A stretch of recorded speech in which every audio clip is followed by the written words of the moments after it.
Hello everyone, welcome to Social Decoded by Anjali. Do subscribe to this channel. Let's start. आज की class एक interesting question से हम start करते हैं कि क्या पॉलिटिक्स सिर्फ पार्लियामेंट इलेक्शन और गवर्नमेंट तक लिमिटेड है। जब हम पॉलिटिक्स सुनते हैं तो दिमाग में क्या आता है? Parliament, election, police, court, leaders, ये सब। लेकिन इवांस प्रिचर्ड ने कहा कि पॉलिटिक्स हर सोसाइटी में होती है, चाहे स्टेट हो या ना हो। यानी पॉलिटिक्स सिर्फ दिल्ली, लंदन या वॉशिंगटन में नहीं होती। पॉलिटिक्स ट्राइबल सोसाइटी में भी होती है, पॉलिटिक्स फैमिली में भी होती है, एंड पॉलिटिक्स क्लासरूम में भी होते हैं, हॉस्टल रूम में भी होते हैं। तो आज हम समझेंगे कि इवांस प्रिचर्ड ने पॉलिटिकल एंथ्रोपोलॉजी को कैसे डेवलप किया। ठीक है, आज पूरी लेक्चर इसके बारे में होगी। सबसे पहले व्हाट इज पॉलिटिकल एंथ्रोपोलॉजी, इसको हम समझते हैं। ठीक है, पॉलिटिकल एंथ्रोपोलॉजी का मतलब है कि पावर का स्टडी, अथॉरिटी का स्टडी, लीडरशिप का स्टडी, डिसीजन मेकिंग का स्टडी एंड कॉन्फ्लिक्ट और सोशल ऑर्डर का स्टडी। सिंपल डेफिनेशन में बात करें तो political anthropology studies how society create order, authority and cooperation. एक एग्जाम्पल इमेजिन करो कि कॉलेज का क्लासरूम, टीचर एब्सेंट है, फिर भी क्लास कंप्लीटली कैओटिक नहीं हो जाती, होती है पर पूरी नहीं होती। कुछ स्टूडेंट नेचुरली लीडरशिप ले लेते हैं, रूल्स बन जाते हैं, डिस्प्यूट सॉल्व हो जाते हैं। ये भी एक टाइप ऑफ पॉलिटिकल ऑर्गेनाइजेशन है। इवांस प्रिचर्ड के अप्रोच को अगर हम समझने की कोशिश करें तो उस समय ना स्कॉलर मानते थे कि पॉलिटिकल ऑर्गेनाइजेशन सिर्फ स्टेट में होती है। इवांस प्रिचर्ड ने कहा कि गलत, पॉलिटिकल ऑर्गेनाइजेशन हर सोसाइटी में होती है, बस उनका ना फॉर्म अलग हो सकता है। उनके मेन आइडियाज थे कि politics is an universal, authority relationship में होती है, किसी पॉलिटिकल ऑर्डर क्रिएट कर सकती है और स्टेट के बिना भी गवर्नेंस पॉसिबल है। उनकी एक फेमस लाइन है कि power is a relationship not a thing. वो ये कहते थे पावर कोई ऑब्जेक्ट नहीं है, पावर लोगों के बीच रिलेशनशिप में एग्जिस्ट करती है। अब बात करते हैं कि political power in stateless society. ये एक इम्पॉर्टेंट कॉन्सेप्ट है कि स्टेटलेस सोसाइटी ऐसे सोसाइटी जहां कोई सेंट्रल गवर्नमेंट ना हो, कोई परमानेंट रूलर ना हो, कोई पुलिस फोर्स ना हो, ना ही कोई लिखी हुई रिटन लॉ हो। क्वेश्चन आता है तो फिर ऑर्डर कैसे मेंटेन होता है? इवांस प्रिचर्ड का जवाब है कि किन्सिप की वजह से, कस्टम की वजह से, एज ग्रेड्स की वजह से, मॉरल अथॉरिटी की वजह से एंड सोशल नॉर्म्स की वजह से होता है। तो अब बात करते हैं कुछ एविडेंस फ्रॉम नुएर सोसाइटी की। नुएर सोसाइटी का एग्जाम्पल याद है, जहाँ पे कोई किंग नहीं था, कोई पार्लियामेंट नहीं था, कोई पुलिस नहीं थी, फिर भी ना स्टेबिलिटी थी, जस्टिस थे और सोशल ऑर्डर था। क्यों? क्योंकि किंसिप सिस्टम सोसाइटी को ऑर्गेनाइज करता है। अगर हम एलिमेंट्स की इनकी बात करें, कुछ एलिमेंट्स ऑफ पॉलिटिकल ऑर्गेनाइजेशन जो इवांस प्रिचर्ड ने ऑब्जर्व किया, सबसे पहला authority and leadership. Modern state में ना अथॉरिटी ऑफिस से आता है, example district magistrate, police officer या प्राइम मिनिस्टर। नोयर सोसाइटी में अथॉरिटी कहाँ से आती थी? विजडम से, एक्सपीरियंस से, रेप्यूटेशन से एंड रिस्पेक्ट से। एग्जाम्पल जैसे आपके विलेज के एक रिस्पेक्टेड एल्डर हैं, उनके पास कोई ऑफिशियल पोजीशन नहीं है लेकिन सब उनकी बात सुनते हैं, यही नोयर लीडरशिप थी। फिर सेकंड है डिसीजन मेकिंग। नोयर सोसाइटी में डिसीजन कैसे लिए जाते थे? Not by force, not by voting, instead consultation से, डिस्कशन से, कंसेंसस से। एग्जाम्पल जैसे जॉइंट फैमिली में शादी का डिसीजन एक पर्सन डिसाइड नहीं करता, सब डिस्कस करते हैं, कंसेंसस बनता है। और नोयर सोसाइटी भी कुछ ऐसी थी। Third is law and justice. अब एक इंपॉर्टेंट सवाल आता है कि अगर रिटन लॉ नहीं था तो जस्टिस कैसे मिली? Through customary laws, customary laws से मिला। नोयर सोसाइटी में ना कस्टम ही लॉ थे, इससे क्वैत के नाम से हम जानते थे। इंडिया में ना रिटन कॉन्स्टिट्यूशन है, नोयर में कस्टम ही कॉन्स्टिट्यूशन था। इसका की एम था पनिशमेंट नहीं, हार्मनी रिस्टोर करना। देन आता है कॉन्फ्लिक्ट रिजोल्यूशन।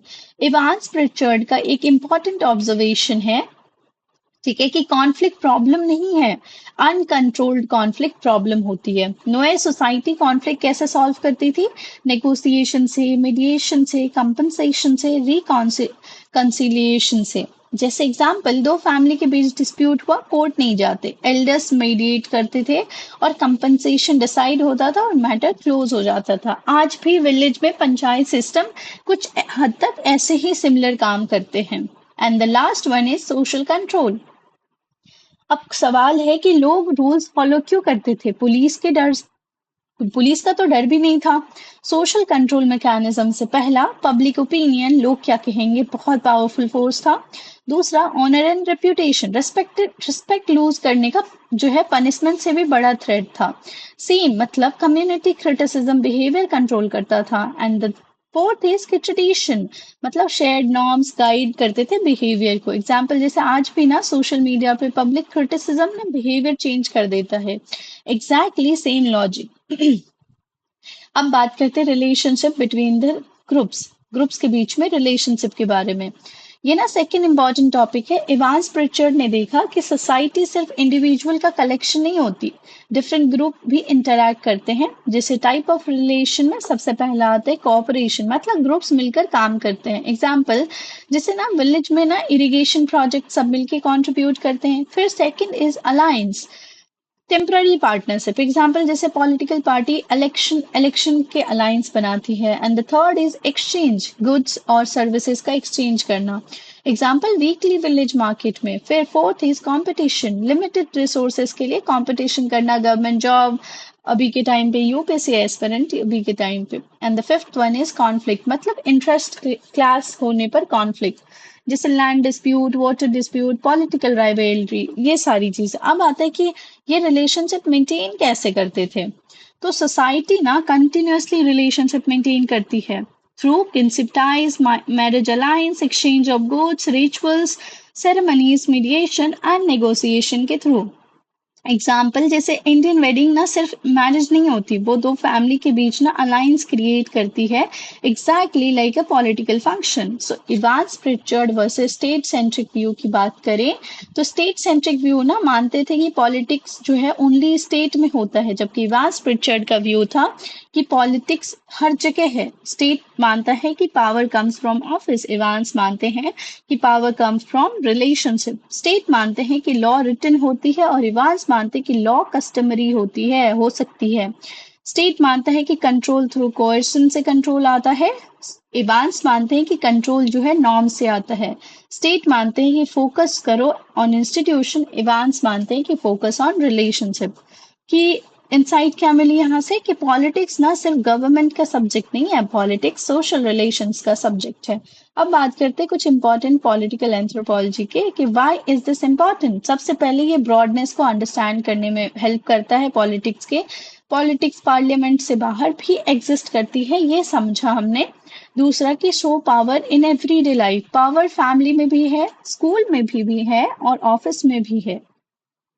थर्ड की हेल्प करता है स्टडी ट्राइबल सोसाइटी, मतलब स्टेटलेस सोसाइटी को अंडरस्टैंड करने में हेल्पफुल है, यूजफुल है। ये आज भी रेलिवेंट है, मतलब लोकल गवर्नेंस समझने में, कम्युनिटी लीडरशिप समझने में, सोशल जस्टिस सब में रेलिवेंट है। अब अगर हम इसकी क्रिटिसिज्म की बात करें, हर थियरी की तरह इसकी भी क्रिटिसिज्म है। सबसे पहला कि ओवर एम्फोसिस कर देते हैं हार्मनी पे, कॉन्फ्लिक्ट को अंडरस्टिमेट किया। दूसरा कि neglect of power inequality, domination और एक्सप्लॉइटेशन पर कम फोकस किया। थर्ड क्रिटिसिज्म इज कि लिमिटेड अटेंशन टू चेंज, मतलब कि इकोनॉमिक और पॉलिटिकल चेंज को ना फुल्ली एक्सप्लेन नहीं किया। फोर्थ इज कि आइडियलाइजेशन ऑफ स्टेटलेस सोसाइटी, यानी कि कभी कभी ना सोसाइटीज को टू हारमोनियस दिखाया गया है। And the fifth one is कि मॉडर्न सोसाइटी में लिमिटेड एप्लीकेशन है, मतलब कि कॉम्प्लेक्स इंडस्ट्रियल सोसाइटी में ना डायरेक्ट एप्लीकेशन डिफिकल्ट है। सो अगर हम क्विक रिकैप करें तो रिमेंबर दीज पॉइंट्स। ओके, सबसे पहला कि politics exist in all society, political anthropology study power and authority. Third, stateless society can have order. Fourth, authority is rational, not positional. Law can be customary, and conflict is managed through mediation. And the last one is कि consent help maintain political order. ठीक है, सो lecture के and तक में ना, and करने से पहले एक पावरफुल थॉट कि most people think no government means no order. Evans Pritchard shows कि order can emerge from relationship, custom, and shared values. He taught us politics is not only about rulers and the government, it is also about how people organize power, resolve conflict, and maintain social order. और इसी वजह से Evans Pritchard को political anthropology का ना Pioneer माना जाता है। सो नेक्स्ट लेक्चर में ना हम इनके major work, contribution, criticism and relevance को complete intellectual legacy of E Evans Pritchard के बारे में पढ़ेंगे. So if you like this lecture, do subscribe to this channel. Till then, keep learning. Thank you. Thank you so much.